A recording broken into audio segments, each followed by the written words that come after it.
Hi, அனைவருக்கும் வணக்கம். இன்றைக்கி நம்ம பார்க்க போகிறது 11th அக்கௌண்டன்சி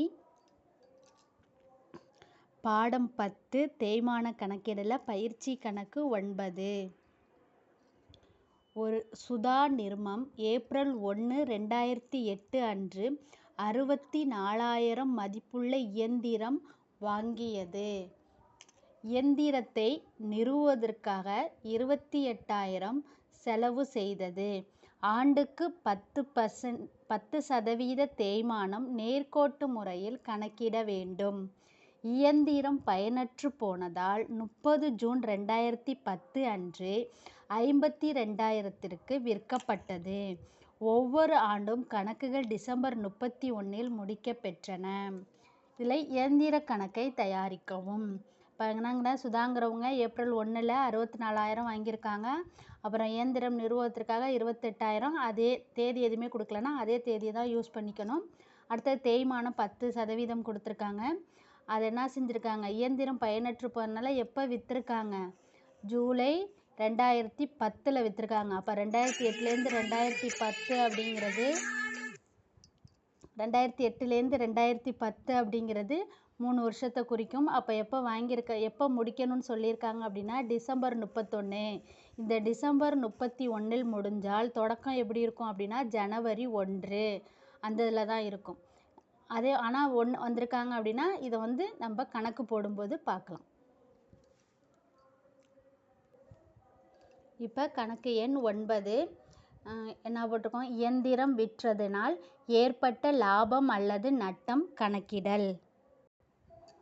இப்போ இயந்திரம் இங்கே எப்போ வாங்கியிருக்காங்க, 1/4/2008 வாங்கியிருக்காங்க. இயந்திரம் வாங்கியது எவ்வளோ, 64,000 ரூபாய். அதை நிறுவுவதற்கான செலவு எவ்வளோ, 28,000 ரூபாய். இது ரெண்டையும் கூட்டினா 92,000 ரூபாய். அதுதான் அந்த சொத்தின் அடக்க விலை. அதாவது 1/4/2008 சொத்தின் அடக்க விலை 92,000. இப்போ இதுலேருந்து நம்ம என்ன செய்வோம், 3 வருஷத்துக்கு 2010 வரைக்கும் கொடுத்துருக்காங்க. இப்போ 2008 வாங்கியிருக்காங்க அப்படின்னா முதலாம் ஆண்டு தேய்மானம் போடுறோம். இப்போ முதலாம் ஆண்டு தேய்மானங்கிறத அந்த வருஷத்தோட கடைசியில் போடுவோம். அப்போ 31/12/2008. இப்போ அடக்க விலை எவ்வளோ, 92,000. தேய்மானத்தோட விகிதம் நம்ம சதவீதம் எவ்வளோ கொடுத்துருக்காங்க, 10%. அப்போ 10/100 இன்ட்டு இது மாதம்.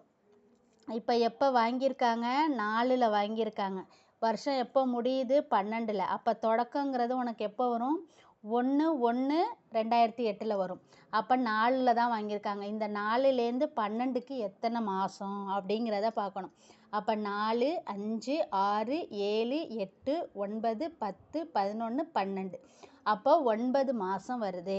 அப்போ 9/12 அப்படின்னு போட்டால் அடித்து போட்டால் 6,900 வரும். அந்த 92,000லேருந்து 6,900 கழிச்சா 85,100 வரும். இப்போ அடுத்தது 2ஆம் ஆண்டு தேய்மானம். இப்போ 2ஆம் ஆண்டு தேய்மானம் அதில் உங்களுக்கு எந்த பொருளும் வாங்கலை, எதுவுமே செய்யலை. அப்படிங்கும்போது முழு வருடமும் வந்துடும். அதுக்கு தான் நம்ம என்ன செய்கிறோம், இதில் 12/12ன்னு போட்டிருக்கோம். இதை போடாமையும் நம்ம விட்டுறலாம். ஏன்னா 12/12 அடிச்சிட்டா ஒன்றுமே இல்லை. அப்போ இதுலேருந்து இதை அடிச்சிட்டா 9,200. இந்த 2 0க்கு இந்த 2 0 அடிச்சுட்டு இந்த ஒரு 0க்கு இந்த ஒரு 0, இந்த ஒரு 0க்கு இந்த ஒரு 0 அடித்தா 9,200. அப்போ அதுலேருந்து 85,100லேருந்து 9,200 கழிச்சா 75,900. அடுத்தது 3ஆம் ஆண்டு தேய்மானம். 3ஆம் ஆண்டு தேய்மானமும் அதே தான், 2010 தான். இப்போ 3ஆவது வருஷத்துக்கு 92,000 இன்ட்டு 10% டிவைடட் 100. இப்போ இது 1/10/2010லேருந்து 31/12/2010ன்னு இங்கே போட்டிருக்கேன். ஆனால் இதை எப்போ விற்றாங்க அப்படின்னு பார்த்தீங்கன்னா, எப்போ விற்றுருக்காங்க, ஜூன் 30 2010 விற்றுருக்காங்க. அப்போ ஜனவரி 1, பிப்ரவரி 2, மார்ச் 3, ஏப்ரல் 4, மே 5, ஜூனுங்கிறது 6 மாதம். அப்போ 6/12 அந்த மாதிரி தான் போடணும். அதுக்கு தான் உங்களுக்கு தெளிவாக தெரியணுங்கிறதுக்காக இங்கே 31ன்னு போட்டேன். ஆனால் இங்கே வராது. நம்ம அதுக்குள்ளே இடையில நம்ம விற்றுட்டோம். அதனால இந்த ஜூன் 30 இங்கே முடியும். அப்போ போட்டால் 6/12 அடித்தோம்னா 4,600 வரும். இப்போ 75,900லேருந்து 4,600 கழிச்சா 71,300. இப்போ கையில் இருக்கிற பணம் எவ்வளோது, அதோட ஏட்டு மதிப்பு 71,300. ஆனால் நம்ம அந்த இயந்திரத்தை எவ்வளோக்கு விற்றுருக்கோம், 52,000 ரூபாய்க்கு விற்றுருக்கோம். இப்போ கழிச்சோம் அப்படின்னா 13,300 அப்படிங்கிறது நமக்கு கிடைச்ச நட்டம்.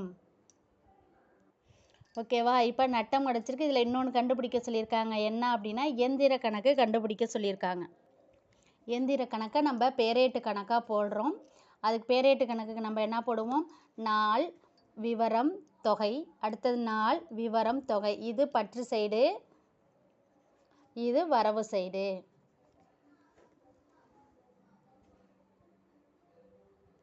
இப்போ பற்று இயந்திர கணக்கு போட்டாச்சு, இதெல்லாம் போட்டாச்சு. பற்று சைடு என்னது, 64,000 ரூபாய்க்கு ஒரு பொருள் வாங்கியிருக்கோம், 28,000 ரூபாய்க்கு நிறுவுதல் செலவு பண்ணியிருக்கோம். அது பற்று சைடு வரணும்.